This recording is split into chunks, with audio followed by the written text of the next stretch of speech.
OpenAI acquires TBPN podcast. Anthropic is killing third-party access to Claude Code. And there was a supply chain attack on Axios. This is your weekly AI news recap. I'm Matt Kuda. Let's dive in. All right, the coolest news for me this week was OpenAI's new Image 2 model that leaked on Arena, which is essentially a website that lets you test out various image models. And it came out just a few days ago, and early testers are saying that's better than Google's Nano Banana Pro. Some of the image generated are crazy, especially in like high detail. For instance, we have this human anatomy where all the text looks fantastic and is very widespread. Kind of same thing with this map, super high detailed. Handwriting, image face generation looks really good. And then an interesting use case I found is like just like screens of, this is obviously VS Code. Nano Banana Pro honestly won't be able to get it this well. The text might be blurry or not super straight, but this all looks perfect. So this is rumored to come out April 14th, which is 9 days from now. And it makes you think, OpenAI shut down the Sora app, which was the app that lets you create and view AI generated videos just a few weeks ago. And that freed up a lot of CPU. So maybe that was a whole plan to enable new CPU to power this new powerful model. I can't wait to get my hands on it. Let me know what you guys think of these images. Next, let's hop into how Anthropic has killed third-party access to Claude Code. So previously, myself and a lot of my friends, we would use Claude Code as a coding agent used by OpenClaw to allow it to code with high precision and the same way we code manually in the background in the OpenClaw environment. But Anthropic is cutting this off. Kind of funny because it was first called ClaudeBot after Anthropic's Claude, rebranded to OpenClaw, of course, but now Anthropic is striking back. So now you can't do third-party access. Their way of justifying it is a single OpenClaw agent is burning around $1,000 to $5,000 a day in real API costs. So of course, if you're just on that $200 Claude Code subscription, you save a ton of money through that. There's Boris, the creator and lead developer for Claude Code, in his announcement tweet saying that Claude subscriptions will no longer cover usage on third-party tools like OpenClaw. You can still use these tools with Claude login via extra usage, but not with your Claude Code subscription. So pretty sad. Peter, the creator of OpenClaw, woke up to this, said, hey, that we tried to collaborate with Anthropic to get it to work, couldn't reach a deal, and then kind of throw some shade here. Funny how timings match up. First, they copy some popular features like the scheduled jobs that Claude Desktop now supports, puts it into a closed harness, and then locks it out of open source.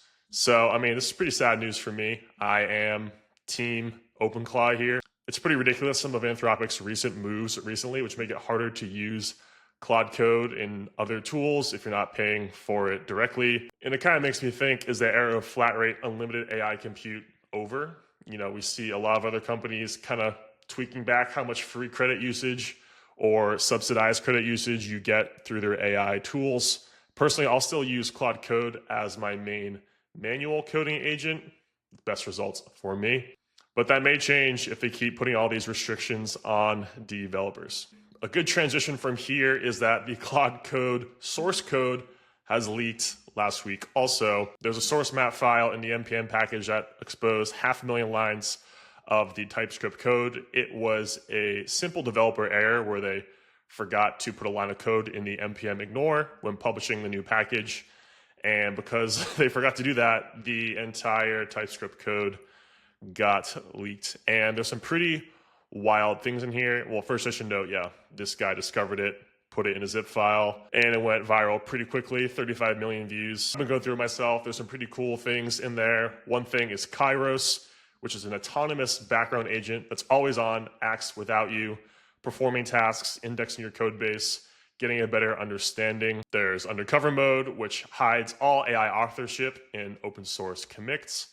And there were 44 feature flags leaked inside the source code for upcoming features. So some unannounced product roadmap stuff got leaked. It was pretty funny. People also found all the spinner verbs in Claude Code. So it's like 144 possible words that show when the Claude Code agent is working. I think newspapering is my favorite one, just so random. Noodling too, shout out noodling. And yeah, this became the fastest repo ever to reach 50,000 stars on GitHub. But yeah, I'm curious to see how this kind of shapes the agentic coding landscape. Will this inspire other developer harnesses to become better? Still, personally, I think Claude Code is the best harness, even if other models use Opus 4.6.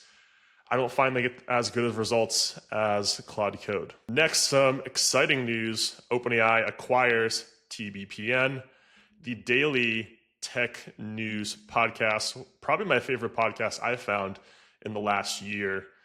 This is their first media acquisition, and it was reportedly for low hundreds of millions of dollars, which is crazy. I have honestly never heard anything like this. Yeah, they did 30 million revenue run rate in 2026. That's your projection. And John and Jordy, the host, they'll be reporting to Chris Lehane, who's the head of global affairs, not really the editorial, which is interesting. Yeah, there were a lot of reactions. Some people were saying it makes no sense. I saw a Wharton professor say that.